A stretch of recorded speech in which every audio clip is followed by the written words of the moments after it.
नमस्कार दोस्तों, मैं advocate Vishnudhari Singh Vishnudhari Singh legal channel में आप सभी दर्शकों का स्वागत करता हूं। दोस्तों, आज मेरे वीडियो बनाने का टॉपिक है सेल डीड क्या है, विक्रय पत्र क्या है और विक्रय पत्र को कैंसिल कराने के आधार क्या हैं और क्या जाली और फरेब ढंग से कराया गया विक्रय पत्र को कैंसिल कराना न्यायालय से जरूरी है। दोस्तों, आइए इस बिंदु पर कानून क्या कहता है और ऑनरेबल सुप्रीम कोर्ट के जजमेंट क्या कहते हैं। सबसे पहले समझते हैं सेल डीड क्या है। दोस्तों, जब कोई व्यक्ति अपना संपत्ति किसी दूसरे व्यक्ति के हाथ में बेचता है तो उस विक्रय करने के लिए उसे एक दस्तावेज बनानी पड़ती है और वह दस्तावेज ही विक्रय पत्र कहलाता है।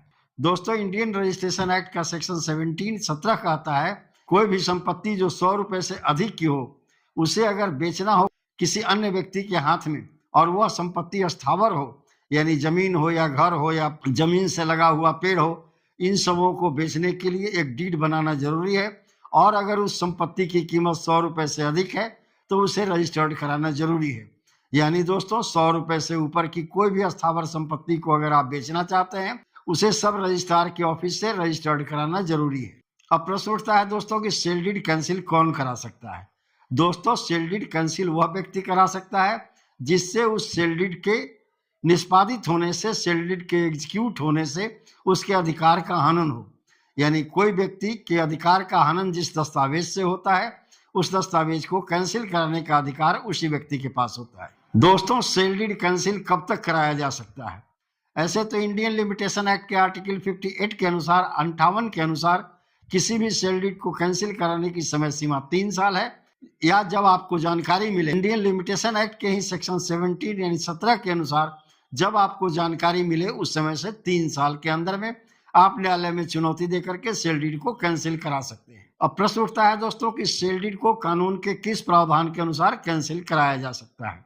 दोस्तों, स्पेसिफिक रिलीफ एक्ट की धारा 31 यानी धारा 31 स्पेसिफिक रिलीफ एक्ट, जिसे हम विशेष अनुतोष अधिनियम 1963 कहते हैं, इसके अनुसार कोई भी सेल डीड को न्यायालय में वाद पत्र दाखिल करके कैंसिल कराया जा सकता है। प्रश्न उठता है दोस्तों कि सेल डीड कैंसिल कराने के कानूनी आधार कौन कौन है। क्या आप ऐसे ही न्यायालय में वाद पत्र कैंसिल कराने के लिए दाखिल कर देंगे और न्यायालय उस सेल डीड को कैंसिल कर देगा? नहीं दोस्तों, सेल डीड को कैंसिल कराने के कुछ कानूनी आधार हैं। अगर इन आधार पर आपका सेल डीड यानी विक्रय पत्र टिका तो निश्चित मानिए न्यायालय उस सेल डीड को कैंसिल कर देगा, अन्यथा न्यायालय उस सेल डीड को कैंसिल नहीं करेगा। क्योंकि वैलिड सेल डीड या जो उचित सेल डीड होता है, जो सही सेल डीड होता है, उसे कैंसिल करने का अधिकार न्यायालय को नहीं है। तो आइए देखते हैं कौन कौन से वैसे आधार हैं जिन आधार पर न्यायालय सेल डीड को कैंसिल कर सकता है। पहला आधार है दोस्तों धोखाधड़ी या जाली फरेबी से किया गया विक्रय पत्र। धोखाधड़ी का मतलब है दोस्तों आपकी जगह पर कोई दूसरा व्यक्ति आपकी संपत्ति को बेच दिया, या दोस्तों आपका कोई फर्जी सिग्नेचर करके, जाली दस्तखत करके आपकी संपत्ति को बेच दिया। ऐसे विक्रय पत्र को हम फर्जी विक्रय पत्र कहते हैं। इस तरह का सेल डीड शुरू से ही वॉइड है, शून्य है दोस्तों। ऐसे सेल डीड को भी न्यायालय से कैंसिल कराया जा सकता है। दूसरा आधार है दोस्तों फर्जी दस्तावेज दिखाकर, यानी कोई व्यक्ति एक झूठा दस्तावेज दिखा दिया कि यह संपत्ति मेरी है, आप इसे खरीद लें, और वह व्यक्ति झूठा दस्तावेज के आधार पर रजिस्ट्री ऑफिस में जाकर के आपकी संपत्ति को बेच देता है। इसे भी आप न्यायालय में चैलेंज करके कैंसिल करा सकते हैं। तीसरा है दोस्तों झूठा मूठा मुख्तारनामा, यानी गलत मुख्तारनामा। आपकी संपत्ति है लेकिन आपने मुख्तारनामा दिया नहीं, पावर ऑफ अटॉर्नी दिया नहीं, लेकिन आपके पक्ष से मुख्तारनामा लेकर के वह जाल फरेबी व्यक्ति आपकी संपत्ति को बेच देता है। तो आप जो जमीन के मालिक हैं, संपत्ति के मालिक हैं, न्यायालय में वाद पत्र दाखिल करके, प्लेंट दाखिल करके ऐसे विक्रय पत्र को कैंसिल करा सकते हैं। अपने अधिकार से ज्यादा बेच देना। दोस्तों, कभी कभी ऐसा होता है कि आपके भाई का जितना संपत्ति में शेयर है वो अपने शेयर से ज्यादा संपत्ति बेच दिया, तो ऐसे भी सेल डीड को आप न्यायालय में वाद पत्र प्रस्तुत करके, प्लेंट प्रस्तुत करके, जो आपके भाई ने अपने हिस्से से ज्यादा बेचा, यानी आप अपने हिस्से तक उस सेल डीड को, उतना हद तक के सेल डीड को कैंसिल करा सकते। दोस्तों, अब अगला प्रश्न इसी में है कि क्या सेल डीड कैंसिल होने के बाद कब्जा अपने आप वापस मिल जाता है।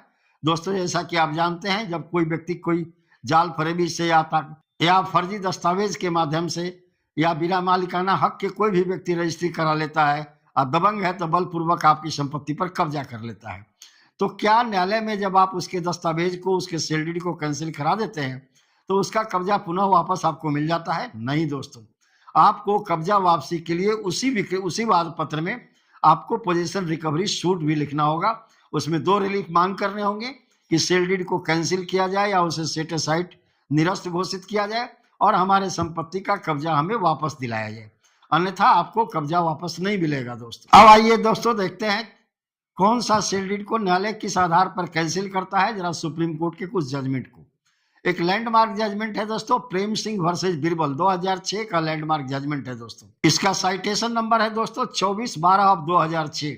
इसका डेट ऑफ जजमेंट है दोस्तों 2 मई 2006। अपने इस केस के पारा नंबर 16 में ऑनरेबल सुप्रीम कोर्ट ने कहा कि वह सेल डीड जो शुरू से ही शून्य है, वह सेल डीड जो फर्जी है, जाली और फरेबी है, ऐसे सेल डीड को कैंसिल कराने की आवश्यकता नहीं है। लेकिन जब आपके अधिकार का हनन उस सेल डीड के आधार पर हो, तब आप उसे 3 साल के अंदर में कैंसिल करा सकते हैं। जैसे आपकी जमीन को किसी तीसरे व्यक्ति ने चौथे व्यक्ति के हाथ से बेच दिया, वैसी परिस्थिति में ऐसे सेल डीड को कैंसिल कराने की आपको जरूरत नहीं है, क्योंकि वॉइड एब इनिशियो है, शुरू से ही शून्य है, ये न्याय की नजर में ही शून्य है, इसे किसे कैंसिल कराने की आपको आवश्यकता नहीं है। लेकिन वह खरीदार जो उस सेल डीड को लेकर के आपकी जमीन पर बलपूर्वक कब्जा करने आता है, वैसी परिस्थिति में आप न्यायालय में उसे चैलेंज करके कैंसिल करा, सेट असाइड घोषित करा सकते हैं, निरस्त घोषित करा सकते हैं, शून्य घोषित करा सकते हैं और उस व्यक्ति से अपना कब्जा वापस ले सकते हैं। इसी प्रेम सिंह वर्सेस बिरबल वाले केस के पारा नंबर 14 और 15 के अंदर में ऑनरेबल सुप्रीम कोर्ट ने यह प्रावधान दिया कि वह सेल डीड जो वॉइडेबल है, उसे आपके इच्छा पर सेल डीड एग्जीक्यूट होने के 3 साल के अंदर में निरस्त कराया जा सकता है। ऐसे आपके भाई ने आपके भी हिस्से की जमीन को बेच दिया, वैसी परिस्थिति में जिस दिन से वह जमीन बेचा, रजिस्ट्री एग्जीक्यूट हो गई, उस दिन से 3 साल के अंदर में न्यायालय में चैलेंज करके उस सेल डीड को कैंसिल कराया जा सकता है अपने हिस्से तक। इंडियन लिमिटेशन एक्ट का आर्टिकल 58 यानी 58 यही प्रावधान करता है। दोस्तों अब एक प्रश्न उठता है कि रजिस्ट्री को कैंसिल करने का अधिकार किसे है। दोस्तों सुप्रीम कोर्ट का एक लैंडमार्क जजमेंट है सत्यपाल आनंद वर्सेस स्टेट ऑफ एमपी। इसका साइटेशन नंबर है दोस्तों 6673 ऑफ 2014। इसका डेट ऑफ जजमेंट है दोस्तों 26 अक्टूबर 2016। इस केस में अपना फैसला सुनाते हुए ऑनरेबल सुप्रीम कोर्ट ने कहा कि किसी भी रजिस्टर्ड सेल डीड को कैंसिल करने का या उसे निरस्त घोषित करने का, शून्य घोषित करने का अधिकार सिर्फ सिविल कोर्ट के पास है, न कि किसी रजिस्ट्रार या किसी रेवेन्यू अथॉरिटी के पास। इसलिए दोस्तों अपने सेल डीड को कैंसिल कराने के लिए कभी आप डीएम के यहाँ, कभी एसडीओ के यहाँ या किसी रजिस्ट्रार के यहाँ न जाएं, समय और पैसे की बर्बादी होगी। सीधा आप सिविल कोर्ट में चैलेंज करके उस सेल डीड को कैंसिल कराएं। तो दोस्तों आज के वीडियो का टॉपिक भी यही था, सेल डीड क्या है, सेल डीड को किन आधार पर कैंसिल कराया जा सकता है और शून्य सेल डीड को यानी वॉइड सेल डीड को कैंसिल कराने की समय सीमा क्या है। इन सभी बिंदुओं पर कानून क्या है उसकी जानकारी भी मैंने आपको दी और ऑनरेबल सुप्रीम कोर्ट का लैंडमार्क जजमेंट क्या है इसकी भी जानकारी मैंने आपके समक्ष प्रस्तुत की इस वीडियो के माध्यम से। धन्यवाद। अब विशेष अगले वीडियो में